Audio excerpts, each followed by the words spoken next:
Saudi আরবের সঙ্গে মিল রেখে দেশের বিভিন্ন স্থানে ঈদ উল ফিতর উদযাপন হচ্ছে। বহু বছর ধরে মধ্যপ্রাচ্যের সঙ্গে মিল রেখে রোজা এবং দুই ঈদ পালন করে আসছেন চাঁদপুর, শরীয়তপুর সহ বিভিন্ন জেলার কয়েক গ্রামের মানুষ। প্রতিনিধিদের তথ্যে ডেস্ক রিপোর্ট।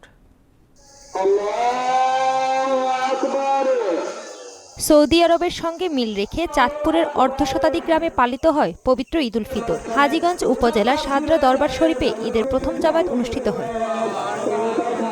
বরিশালের বিভিন্ন জেলায় প্রায় 10,000 পরিবার ঈদ উদযাপন করেছে। নগরীর 23 নম্বর ওয়ার্ডে শাহ সুফি মমতাজিয়া কেন্দ্রীয় জামে মসজিদে ঈদের প্রধান জামাত অনুষ্ঠিত হয়। এছাড়া বাবুগঞ্জ, মুলাদি, হিজলা, মেহেন্দিগঞ্জ ও সদর উপজেলার বিভিন্ন এলাকাতেও কয়েক হাজার পরিবার ঈদ উদযাপন করেন। ফরিদপুরের বোয়াল